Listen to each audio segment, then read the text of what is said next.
kapatid. It's 6:06 in the morning. Time na nga para sa ating lalalalarga. Kaway-kaway po sa ating mga artists / fur parents dyan. Kung naghahanap po kayo ng fun activity, sagot na po yan ni ate Laila. Ipapasilip na po niya sa atin kung saan siya lumarga ngayong umaga. Laila, ano ba yung meron dyan? At balita ko, meron ka daw kasama na espesyal dyan na kalarga. Yes! Tama ka dyan, Angela! You know, it's so beautiful here! Oh, yes, it is! In LA! Ang bongga-bongga talaga dito. Napakang lamig ng klima.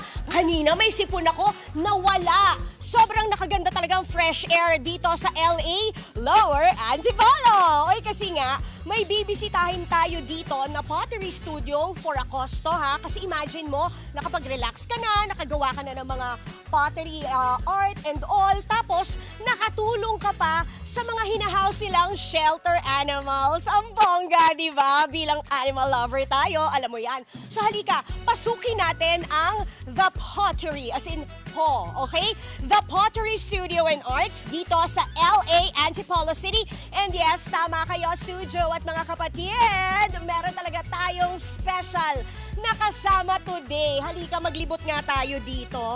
Ayan, o, tingnan nyo, ang ganda kasi dito talaga. O, and dito na agad yung mga pasu-pasu nila, yung mga ginawa ng mga estudyante nila. Ayan, o, tingnan nyo, o, ang gaganda.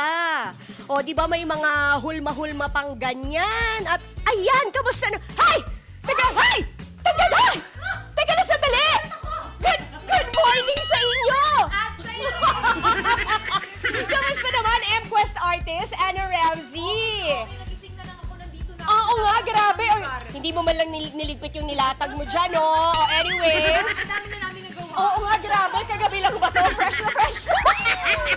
Anyways, sir, ano pangalan mo? My name is John Montejo. John, nice to meet you. Ayan. But anyways, Ana, total, nandito na ang DJ Diva ng bayan. At syempre, mamaya, vibing talaga yung vibe. Papalabas na yan soon. Pero mamaya, magdaldalan tayo dyan. Tingnan mo nga yan. Ikaw ba gumawa nito? Excuse me lang, ha? O, ayan. Mag-paint na kasi kami. Ah, Excited okay. ako dahil nga ito, ang dami niyong nakikitang mga... Wow, talagang feeling ko taga dito na ako, no?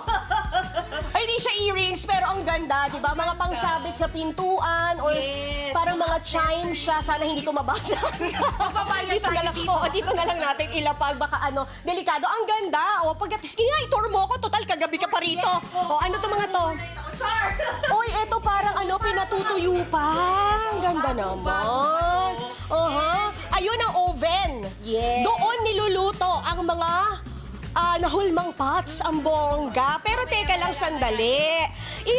Ang balita ko kasi, imi-meet tayo ng founder nitong The Pottery. Tingnan nyo, very artistic. Ang ganda-ganda talaga. Ang gaganda ng gawa nila at gusto ko talagang matutunan to dahil first time ko itong gagawin sa buhay. Ako rin! Same! O, diba? It's never too old to learn new things. Kaya sige na, game na. Hanapin na natin si Ma'am Chris Cruz. Siya po ang founder ng and owner ng The Pottery Arts and Studio. Ayun pala siya. Ay, busy.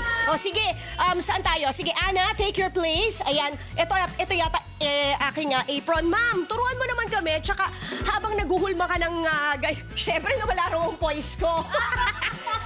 sorry, dalagang Pilipina. So habang naghuhulma, ma'am, kwentuhan mo naman kami. O tapos pag may follow-up question ka, alam mo na yun, ha? Marami akong gustong alamin Ay, talaga. ako rin. So, ma'am, kwentuhan mo naman kami, paano ba nagsimula itong The Pottery? As in, paano po ba nagsimula ang The Pottery? Bongga. Oo.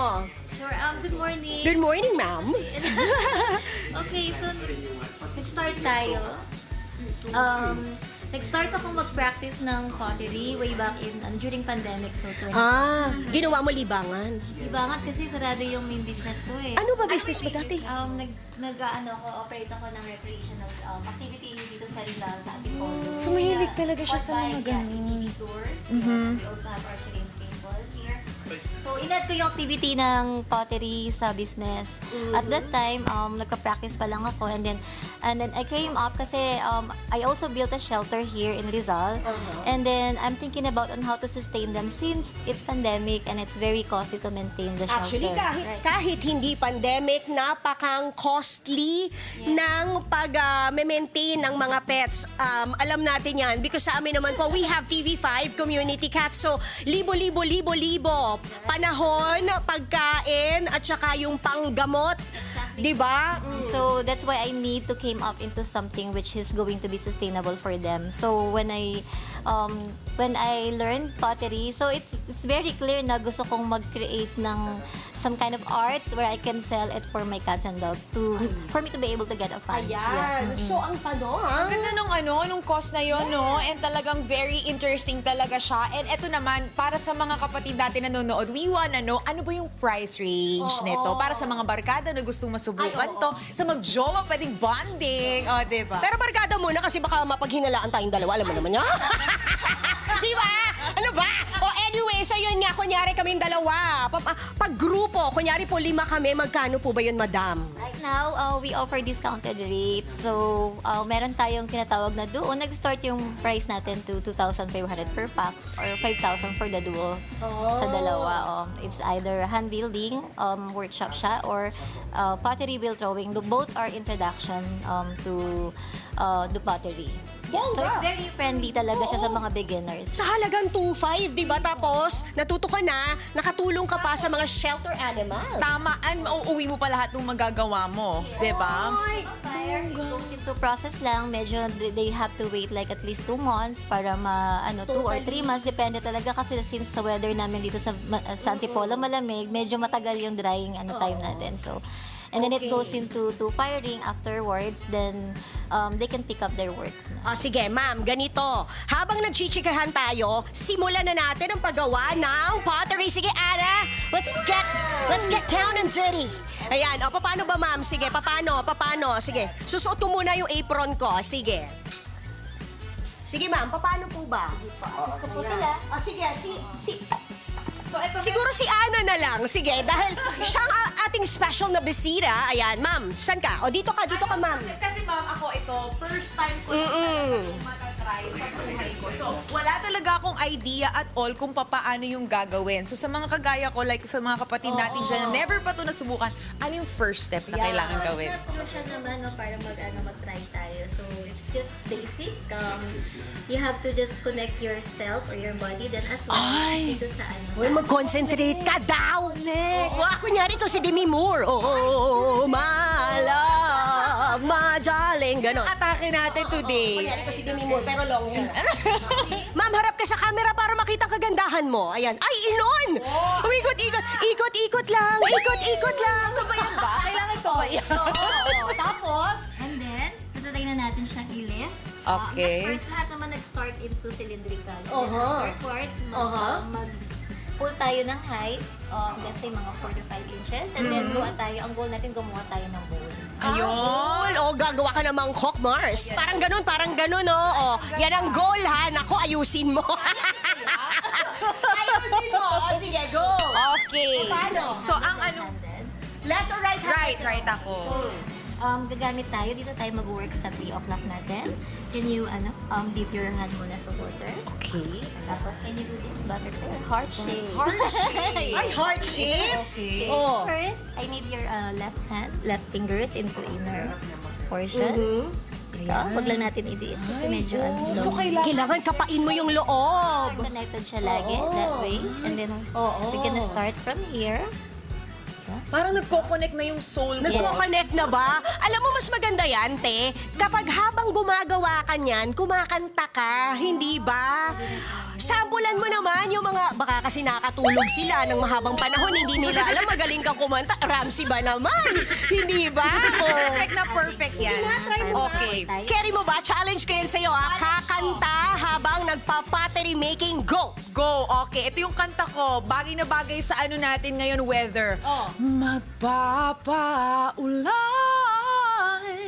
o sisilong tatakbo hihinto, yayakap, lalayo, magwawala, tatahimik. Oh! Nagawa ko! Ayaw mo ako i-appear!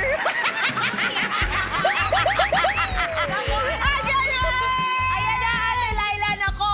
More kantahan, more good vibes, at iba't-ibang vibes. Nako, kasi na nga, vibing soon na talaga this August. Abangan niyo po ang mga kasama ko rin iba pang vibe jocks. Nako, maraming mga performances. At syempre, mga hit songs. At mga, nako, talagang iconic OPM tracks ang matutunghayan ninyo sa ating programa. Ang daming ganap. And of course, this is a fan-powered show. Yan naman. Hottest music countdown show na dapat yung abangan, mga kapatid. Ayan. So, mami-witness sila na magaling ka magbilang, Anna Ramsey. 3, 4, 5, 6, 7, 8, 9. Okay, mamaya magbabalik pa tayo, Angela Lalala. Siyempre kasama si Ma'am Chris and si Ana. Kasi siyempre hindi naman pwedeng hindi natin silipin yung kanilang for a cause, yung dahilan kung bakit tayo gumagawa ng pottery dito sa LA or Lower Antipolo. Titingnan natin yung mga cats, sa mga dogs. Ikaw rin, you like animals? I love animals. Ayan. Okay, so abangan nyo yan sa pagbabalik. Angela Lala, mamaya na rin yung joke. Maghanda ka. Back to studio. Kabal naman ako. Abangan natin yan. Maraming salamat sa inyo dyan. Laila and Vibe Jock Ana. Bukod po sa fun activity, dinarayo rin ang Pottery Studio dahil sa kanilang pagiging pet-friendly. Silipin na natin yan mula mismo kay Laila at ang ating Vibe Jock Ana na live pa rin ngayon sa Antipolo, Rizal. Laila, Ana, ano pa ba ang mga pwedeng makita dyan ng mga kapatid natin na bibisita sa ating Pottery Studio and Arts? Andre! Oh. Andre! Gusto ko lang ipakita sa inyo, proud na proud ako sa ginawa ko. Siyempre, pusa yan. O, Ba? di ba? Korteng pusa. And eto naman yung pottery na ginawa ni Vibe Jock Ana. So, eto na nga, nandito tayo ngayon. Andre, nandito tayo ngayon sa shelter ni Ma'am Chris Cruz ng Pottery Studio and Arts dito pa rin sa Lower Antipolo. Of course, kasama pa rin natin ang ating vibe jock na si Ana. Ma'am, itour mo naman kami doon sa sa shelter mo. Yung dahilan kung bakit merong pottery studio. Tara, saan po ba? Lead the way, please. Ayan. Come on. Dali. Sige po. Papasok tayo. Sige, eto na. Okay. So, mag-enter tayo. Very quick lang kasi medyo sila. Dadalian natin. Kasi may naman ba din mabilisan, no? Medyo may pantera tayo sa kanila. sige, Okay, ready? 1, 2, 3. Okay, ready? Go! Go! Dali! Ayan! Hello! Ako, grabe! Ang cute nyo lahat! Oh! Ayan, welcome to Park. Ma'am, sorry hindi ko po mapigilan yung sarili ko. Guys, Vibe Jack Ana, kaya mo na yan. Ako, yang-yangin ko lang. Go, Ate Laila, makipaglaro ka muna dyan sa mga dogs and cats. O mga cats, ayan. Nako, balita ko sobrang dami niyo pong alaga dito, Miss Chris, ha? Ilan po ba ang cats ninyo and dogs? Right now, nasa 90 po sila. 90! Grabe, no? And Dalawa sa kabila. wow! And as a person na talagang love ko rin talaga yung mga animals, nakakatuwa na may isang kagaya mo na nagpo-provide ng shelter para sa kanila. Ano yung naging inspirasyon mo dito? Siya natural. Since nung bata pa ako, mahilig ako mag-rescue ng mga cats. So, since then, na-establish ko, I started rescuing 2016. And then, doon na nag-start ako una isang rescue hanggang sa dumami siya, naging 20 plus. And then, nung pandemic, lalo siyang dumami kasi marami na neglect ng pandemic eh. So, nasa 100, umabot ako ng 300 plus na. 300 plus yung pinakamarami mo. And ngayon, Some of them got adopted na. And then, right now, ito na lang yung natitira nating cats. So, ayan. ang dami nila. And kamusta naman yung pag-build nitong shelter nila? And gano'n nakatagal? Nag-start to 2016, tama? Nag-start ako mag-adopt ng 2016. Pero na-build ko yung shelter ng 2021 kasi wala na akong mapaglagyan sa kanila. So, since nag-bounce naman yung aking business, so na-manage kong magpatayo ng proper home for them. Na shelter talaga sila. Oo, and deserve naman nila yan. And I'm sure may mga kapatid tayo dito na gusto rin makatulong tulong, di ba? And mahilig din sila sa animals and love na love nila yung mga cats, yung mga dogs. Papaano ba kung gusto nilang mag-donate? Papaano yung system natin? Saan? May page ba tayo? Meron kaming website. Ang pangalan ng website natin ay The House of Paws. So, there they can contact us kung gusto nilang mag-donate ng in-kind or goods or financial aid for their medical needs natin. So, they can contact us or they can drop us here para makapag-coordinate sila sa amin if they wish to donate with us. No? Ayun. Ako, parang ang enjoy na enjoy ka talaga dyan, Ate Laila. May mga acrobatic ka na nagaganap dyan. Ginawa nila akong Katri eh, o hindi ba? Hoy, teka lang. So sinabi na ni Ma'am Chris Cruz yung kanyang mga details. Paano naman yung sa'yo, Jackie Anna? Yes, mga kapatid, pwedeng-pwede nyo rin po akong i-follow. And of course, yung ating official page, vibeph.tv. Nako, eto na nga ang hottest and newest music countdown ng bansa. Vibing very soon. This August na po yan dito sa TV5. Marami kayong mga aabangan. And nako, talagang it's like giving back din no, sa mga fans and supporters ng mga local artists natin. Dahil dito, meron silang power. Kayo ang may kapangyarihan kung sino gusto nyong mapanood sa ating Vibe stage, kung sino yung gusto nyong maging part ng ating top list. So, nasa inyo talaga ang desisyon. So, marami kayong aabangan dito. May mga live performances. And of course, yung mga OPM tracks, mga favorite ninyo, and mga uprising stars. Alam naman natin na sobrang daming talented na mga Pinoy. Kahit sa sulok talaga ng Pilipinas, 'di ba? Kaya naman, eto, mabibigyan din sila ng spotlight. Exciting. And syempre, makakasama nyo rin po ang iba pa nating Vibe Jocks. Yan naman, bonggang-bongga, o diba? Salamat, maraming salamat, Vibe Jack Anna. Yes, may sasabihin. Parang may gusto siya sabihin. Maganda raw dito sa The Pottery Art and Studio sa Lower Antipolo. Thank you so much, Ma'am Thank you so much din po, Chris. Miss Leila and Miss Ana, sa pagbisita sa amin at babalik kayo lagi. Of course, ay nangangalapit na to. Sakto, alam mo ko ba kung bakit nangangalapit, Andre? Kasi ang sabi ay kailangan nating mag-joke. Bakit magalang daw, Andre, ang mga pets? Ano? Bakit? Bakit magalang ang mga pets? Bakit? Kasi mahilig sila magsabi ng po at opo. Nako, patay. Dapat ba? Pwede ba ipasa ko na lang kay Angela pati kay Papa Bear kung yung sagot? Pwede daw. O, sinong senador? Ay, nag-isip na agad. Sige. Sino ka ba? Papa Bear. O, sino daw senador ang mahilig din na mag-pottery? Sino? Si Senator Grace Pottery. Laila! Pasabay kami ng mga paso. Diyan na. Yung katabi mo. Wala ka ba dyan? Malayo eh. Ano? Pero sige. Balat. Makakarating din. Ano ang tawag sa anak ni Batman at ni Batgirl? Ano? Bata. Ano naman ang tawag sa anak ni Superman at ni Supergirl? Ano? Sunny. Bakit? Wala, gusto nila. Halika dito talagang.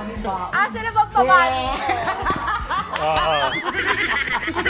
Maraming salamat, Laila, pati kay Tawa sila. Vibe Jack Anam. Pasensya na po kay Papa Bear, ha? Pero salamat. Wait! Oy, Andre, wait! Oh! Andre! Last na. Alam mo, may match made kasi si Ana. Tapos syempre ako naman, shout out, Monday to Friday, 6:45 to 8:30. O, ikaw naman. Yes, mga kapatid, sa mga gustong ma-inlove dyan at ma-inspired ako, eto na nga ang Match Made every Sunday yan, 2:30 hanggang 4:30 p.m. Nood na kayo kung gusto nyong kiligin. O, yun na, totoo na to. Back to you. Maraming salamat kay Laila at kay Vibe Jack Ana. At yung parehong show po nila, Matchmate at shoutout sa True FM nyo po. Pwede ba? Ay, saka yung, yung show ko. Kaya ano? Wala pa. Hindi, kailan tayo?